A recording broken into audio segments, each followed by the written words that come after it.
Bonjour et bienvenue dans cette nouvelle édition. Comme tous les mercredis, c'est l'agenda culturel avec Gwenaëlle Fleur. Et cette semaine, beaucoup de musique au programme. Elle nous détaille tout cela dans un instant. Mais juste avant, le point sur l'actualité de ce mercredi 13 février 2013 dans le Finistère.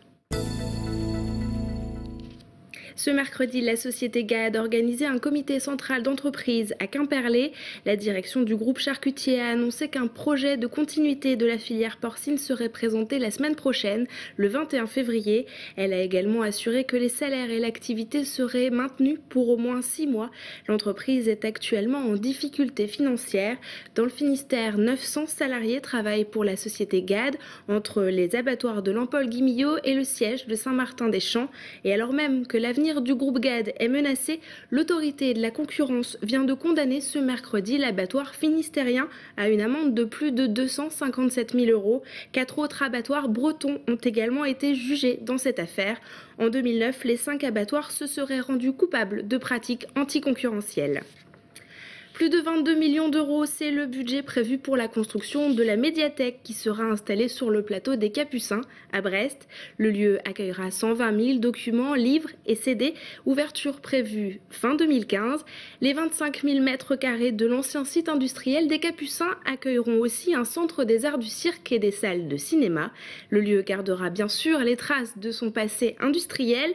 Originalité du projet, un téléphérique reliera le lieu à la ville, comme l'a confirmé François Cuyandre à Frédéric Lorenzo. C'est une étape importante, notamment pour ce projet qui est le projet phare du plateau des Capucins, c'est-à-dire la réalisation de la grande médiathèque que nous allons réaliser ici, dans ces ateliers, dans cet espace un peu mythique de ce qu'a été Brest. La culture ne va pas remplacer l'industrie, sauf ici dans ces lieux.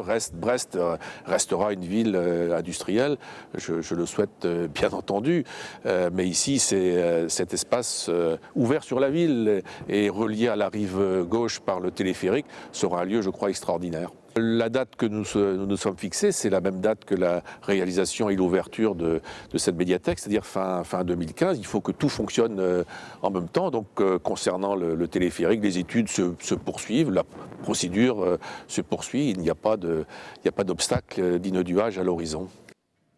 Troisième jour de notre série sur la réforme des rythmes scolaires, direction Kerglof et ses 939 habitants. La municipalité a choisi de s'appuyer sur la communauté de communes pour mettre en place la réforme. Kerglof a estimé le coût de mise en place de la semaine à 4 jours et demi à 20 000 €. Plus d'explications avec Pierre-François Vatras. Le territoire de Poher Communauté regroupe Carhaix et les 7 communes environnantes. Ici, les activités périscolaires incluses dans la semaine de 4 jours et demi devraient pouvoir être financées sans augmenter les impôts locaux. Le vrai problème mathématique qui se pose aux élus, c'est comment organiser ces activités dans 15 écoles simultanément sans avoir besoin d'une armée d'animateurs.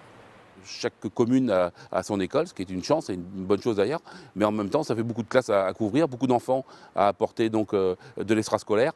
Et là, pour y répondre globalement, et surtout en faisant en sorte que ce soit de la qualité, parce que je crois qu'il y a aussi un but quand même pédagogique derrière tout ça, je crois que, comme on dit, il y aura du mail. Pour le maire de Kerglof, la solution, ce serait de planifier les activités périscolaires sur 2 créneaux horaires différents. J'ai reconnu qu'il est plus facile de suivre des cours en milieu d'après-midi qu'en début d'après-midi. La période de début d'après-midi n'étant pas forcément propice à l'écoute des enfants. Donc je pense qu'on peut très bien mettre en début d'après-midi, de 13h30 à 14h30, des activités et repousser dans certaines écoles donc les cours de 14h30 à 16h30. Un dernier problème se posera alors, dans quel lieu organiser ces activités ? Dans ce village de moins de 1000 habitants, il y a 85 élèves, 4 classes et plus une seule salle disponible dans l'école. La commune se laisse jusqu'à la rentrée 2014 pour trouver des solutions. 15 Figaro ont pris le vent ce mercredi matin à Port-la-Forêt. Les skippers du Pôle France continuent de s'entraîner pour la course au large, car parmi ces navigateurs, 11 vont prendre le départ le 17 mars de la Transat Brest-Martinique. C'est donc le moment d'échanger de précieux conseils, comme l'a constaté Pauline Ferco. Dans près d'un mois, 15 skippers de Figaro seront sur la ligne de départ pour relier Brest à la Martinique. Ce mercredi matin, 11 d'entre eux s'y préparaient au centre d'entraînement de Port-la-Forêt. Parmi ces figaristes, on reconnaît les habitués des circuits de course au large, comme Gilda Morvan ou Yann Eliès. Mais chaque année, de nouvelles têtes apparaissent.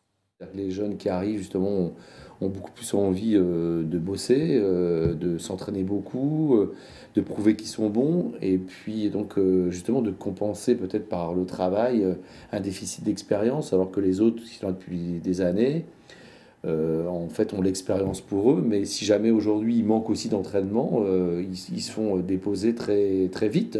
Corentin Auro, justement, fait partie des jeunes recrues. À 23 ans, le Morbihanais a intégré le centre de Port-la-Forêt avec comme objectif une première transatlantique en solitaire. Dû faire 4 jours en mer, c'est mon maximum. Alors là, je vais faire 4 fois plus et j'ai vraiment envie d'y aller, donc ça devrait bien se passer. Il y a du beau monde, Yann Eliès, Jérémy Bayou et toute la clique, donc voilà, ils sont cool, ils sont pas avares de petits conseils, donc je pense que la bonne progression est fortement due au fait que je m'entraîne avec des gens comme ça qui sont des vrais spécialistes du Figaro et de la course au large en général. Cette émulsion entre les vieux loups de mer et les bisus, c'est ce qui rend les courses au large pleines de surprises et uniques d'année en année. Preuve en est la victoire de François Gabard à seulement 29 ans lors du dernier Vendée Globe. C'est le moment de retrouver notre agenda culturel. Bonjour Gwen. Bonjour Julie. Et pour commencer, place à l'évasion orientale avec le trio Joubran en tournée cette semaine en Finistère. Un peu de chaleur et de soleil, ça ne peut pas faire de mal en cette période hivernale. Alors, évasion orientale, en effet, Julie, avec les 3 frères Joubran, Samir, Wissam et Adnan. Ils sont palestiniens, issus d'une grande famille de luthiers et jouent tous les 3 du oud. Ils célèbrent cette année leurs 10 ans de scène et proposent en concert un voyage musical raffiné et envoûtant. Le trio Joubran fait 3 escales cette semaine en Finistère, ce jeudi 14 février à Fouesnant, vendredi à Plougonvelin et samedi à Saint-Martin-des-Champs. On reste dans la musique avec 2 tremplins samedi, l'un à Landerneau et l'autre à la Forêt-Fouesnant. À Landerneau, il s'agit du tremplin Polysound, 19e du nom. 10 groupes finistériens sont à l'affiche ce samedi à partir de 17h au Family. Alors ça va du rock au reggae en passant par la folk, la chanson, l'électro. Dans l'ordre, on pourra applaudir My Escape, Stone Wading, c'est du métal, Isabelle Rose et son rock français, Bloody Melody pour une parenthèse folk rock, Studio 107, on est dans le rock alternatif, Skankaya pour du reggae, La Lucha Libre, Douglas Hinton et ses chansons folk, The Caps et Dissilencia. Alors le prix de l'entrée est libre puisque c'est au profit de l'association Amitié BAM Bretagne et c'est une association qui soutient des projets humanitaires au Burkina Faso. Et puis, autre tremplin, vous le disiez ce samedi également, ça se passe cette fois au Nautile à la Forêt-Fouesnant. C'est le tremplin Festidreuse, 4 artistes à l'affiche, Gauguin, Joko, Bad News Company et Jules. Alors à noter que le gagnant de ce tremplin jouera en ouverture du 10e festival Festidreuse qui se déroulera début juillet à Fouesnant. Et puis pendant que les jurés délibéreront samedi, 2 groupes proposent de prolonger la fiesta musicale. Il s'agit de Red Cardel et de Boulevard Désert. Et on écoute, si vous le voulez bien, un petit extrait de Red Cardel en acoustique. The politician disease.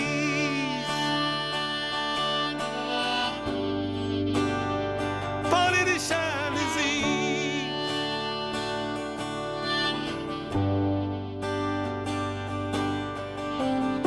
Now, mother, you got someone in the office. Got a letter for you and your family. No, mother, yeah, you can try. Et on rappelle que le tremplin concert Festidreuse, c'est ce samedi à la Forêt-Fouesnant. Sinon, votre petit coup de cœur de la semaine va à Charles Pazzi, de passage samedi à Concarneau. Oui, alors Julie, si vous ne faites rien samedi, courez à Concarneau, applaudir ce petit prodige de la soul. Il est jeune, il est beau, il est Frenchy, mais surtout, il a une voix et un swing à faire pâlir tous les jazzmen et les soulmen américains. D'ailleurs, l'artiste est adoubé par l'immense saxophoniste Archie Shepp, c'est pas rien. Un concert de Charles Pazzi, c'est vraiment un pur moment de bonheur. Allez, pour le plaisir, on l'écoute.